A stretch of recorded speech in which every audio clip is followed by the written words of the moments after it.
What's going on, everybody, and welcome back to Comic Breakdown. If you guys are new to the channel, do me a favor and hit that sub button, hit that notification bell, make sure you're not missing any of the awesome content that we have coming out. And starting today's videos off, we are jumping into Robin's issue number 1. Now, I'm not gonna lie, I completely forgot that this comic was actually coming out. And it's because they released it on a weird day. They released it on a Sunday, which is just not typical for DC Comics. But this will be a 6-issue miniseries, bringing many of our Robins back together, having them work as one force. And so with that being said, let's dive into this breakdown. Alright gang, so as we pick up with this new issue, we are picking up in the park, and what we see are a bunch of Robins inside of a nest, with the mother Robin returning to the nest, having the food for the day for the little ones. We see that one of these little Robins, they fall out of the nest. Falling out of the nest, it is caught by an individual with blue eyes and a black hooded cloak. And with her catching this little bird, she throws something up into the nest. And as she begins to walk away, with individuals, civilians standing nearby talking about the Red Robins,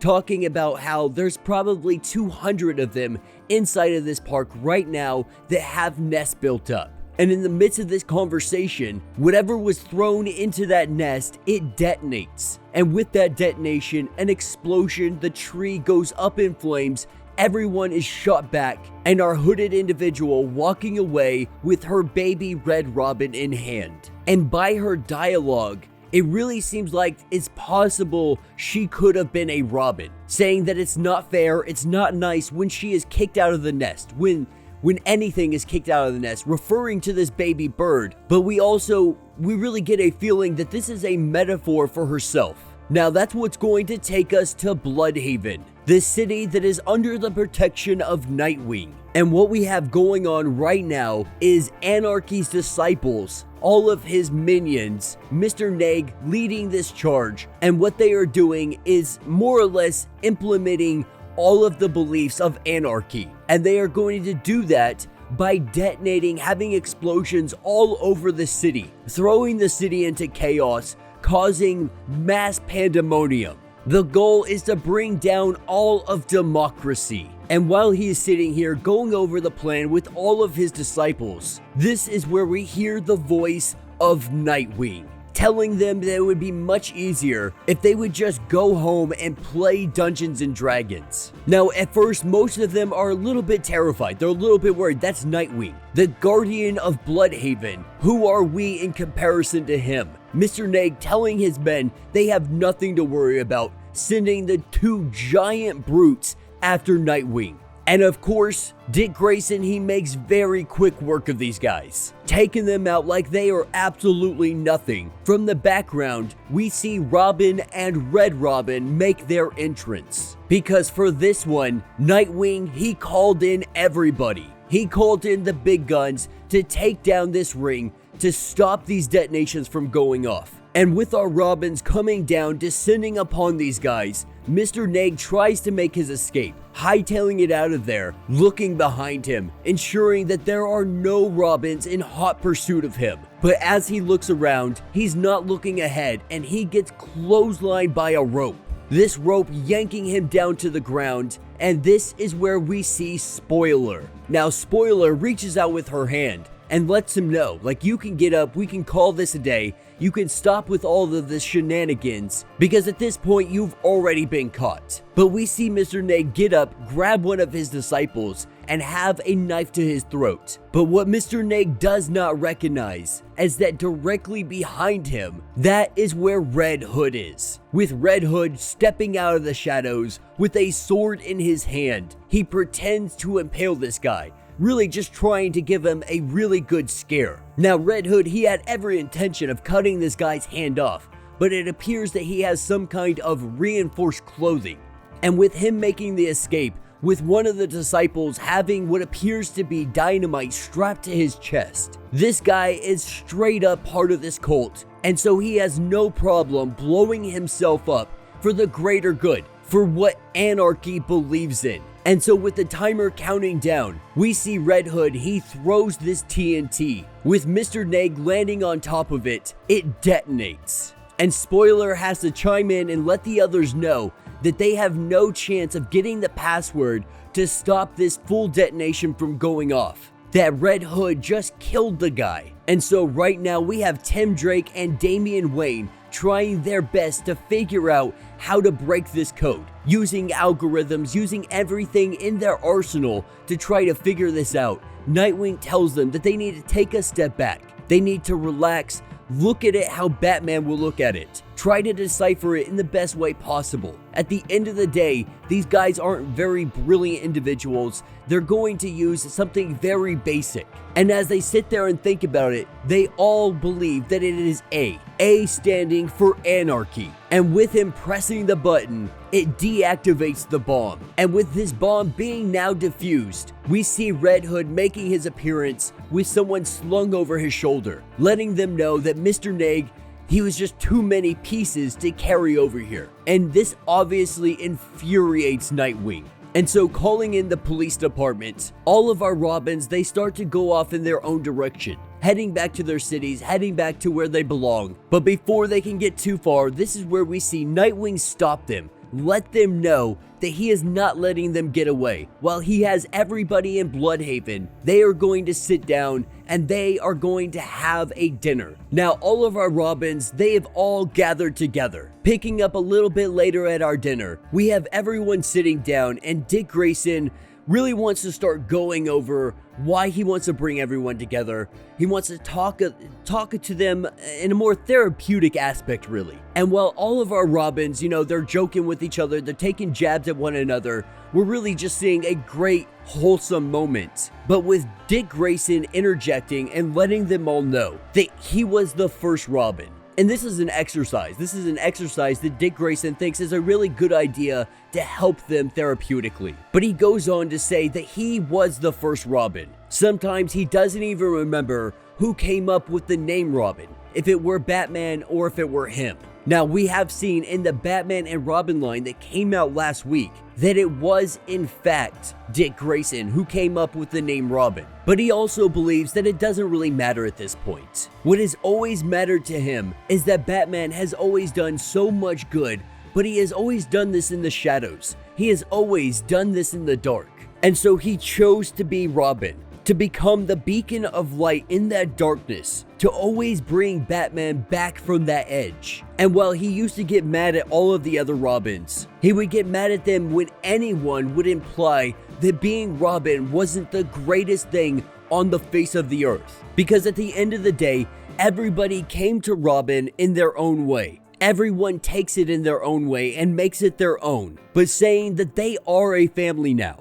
And so because of that, he wants to listen and hear every one of them out. And that's what starts us with Stephanie Brown, aka Spoiler. Now, she was Robin for only 71 days. 48 if we want to talk about the time that she wasn't suspended. But when she graduated to being Robin, it was really one of the greatest experiences of her life. Going from Spoiler to Robin, it was one of the proudest moments in her life. The daughter of a third-rate supervillain wearing the mantle of the legendary Boy Wonder of Gotham City. But then she broke the rules, and then she was never Robin again. And part of it feels like she may never be Robin again, and that's really hard on her ego. It's really hard for her to take that because she was so proud of owning and having that mantle. But she also understands she needs to not place all of her value on if she's going to get something ever again or not. Now, with Tim Drake, he asked for this. He demanded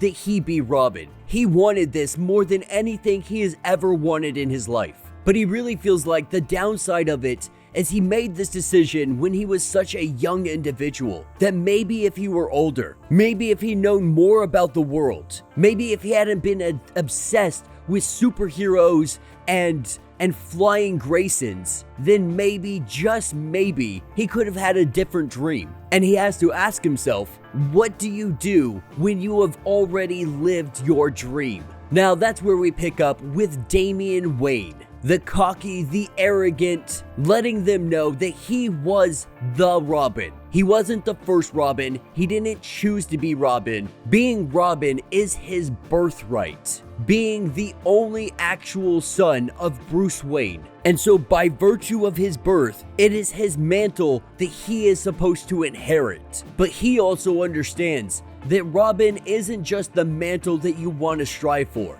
Being Robin is the training ground, preparing all of them for eventually when Bruce Wayne does die, when one of them is going to stand up and take the mantle of Batman. And Damian Wayne, he believes wholeheartedly that individual is him. And then we pick up with Jason Todd. And he lets them know. I can feel it already. I can feel you guys saying, what's he going to say? What's bad boy Jason going to have to say? But he lets them know that he was drafted into this because he was caught stealing the hubcaps off of the Batmobile. And because of that, he got turned into a soldier in the war against crime. But like what happens to soldiers sometimes, is he got killed. Batman saying that he wasn't allowed to die, and so he was resurrected, brought back from death. But he's also not disappointed about this. He feels lucky at times. He feels like all of them are lucky at times, because nobody gets to live a life like this. The few individuals in this room and a handful of others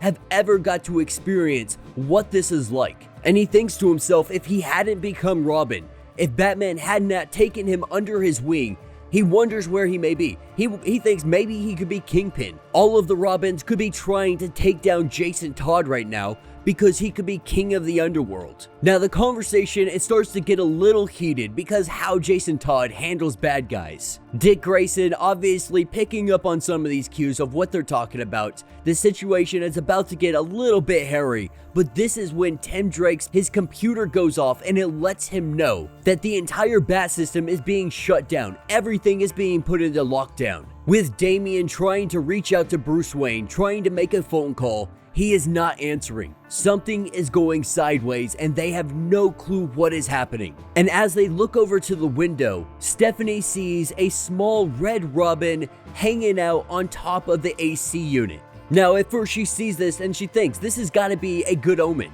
But Tim Drake lets her know, or it could mean that death is coming through the door. And that is exactly what we see. With this old big man coming through the door, Damian immediately gets in his face. But this guy, he only wants to talk to Dick Grayson, saying that he needs to speak to him immediately. And he lets Dick Grayson know that they have it all, with him getting Dick Grayson's name from them and being able to make his escape. He rushed over and got here as soon as he possibly could, saying that somebody got him out of Blackgate. They swept all of them up, the Garzonas, the Innocente Creep, Shadid Girl. And as these names are being listed, our Robins recognize these names. Matt Shahid is the assassin called Scarab. Joseph Garzon is a former ambassador. And then we have Obichman. Each one of these individuals were from the very first cases these Robins ever took on. Batman referred to these as their gauntlets, and that would make this individual sitting in their room Delcane. But he lets them know that none of that matters right now, because they need to listen, and they need to listen good. What they have planned for all of the Robins, it is the most evil thing that he could ever think of, and that's why he wanted no part of this plan. That's why he hurried, he made his escape to try and warn Dick Grayson. And as he is about to tell us, this is when a bullet comes through the window and hits him directly in the back of the head. And all of our Robins, they jump into high gear, saying to scour the rooftops to find the shooter. And as our Robins head out, we see that little red robin that was perched on the window make its way over to a young woman, the same one we saw from the park, currently dressed up as a robin, saying that she was mad she wasn't invited, insinuating that she was the very first Robin. And that will be the end of this issue. So let me know what you guys think down in the comments. So it definitely wasn't a bad first issue. It's introducing us to these 5 Robins. For those that may not really know them, may not know their backstory fully, it really gives a quick run through of who they are, how they became a Robin, and so on and so forth. My only concern is that they might be retconning Dick Grayson as the first Robin. This individual, whoever she is, coming along claiming to be the first Robin, it seems like a very bad play, and I think a lot of Batman and Robin fans are not going to be happy with the outcome if that is the case. You know, I think everybody is on board for adding more characters, having new Robins, so on and so forth, but when you go back and you retcon something like Dick Grayson no longer being the first Robin, that's a big change to the overall mythos of Batman. Not only that, it's a big change to the overall mythos of Nightwing and his real growth into who he is. Because Batman and Robin, Dick Grayson, they were fundamental. This was where Batman learned first how to have a Robin, how to have a sidekick. And what you're doing if you're going to go back and retcon and say, oh no, wait a second, there was another Robin before Dick Grayson. If you say that, then you're really taking away from the trials and tribulations over many, many decades that these two have had together, trying to find the right dynamic. But yeah, let me know what you guys think down in the comments. If you have not yet, do me a favor, hit that sub button, hit that notification bell, make sure you're not missing any of the awesome content we have coming out, and until the next breakdown.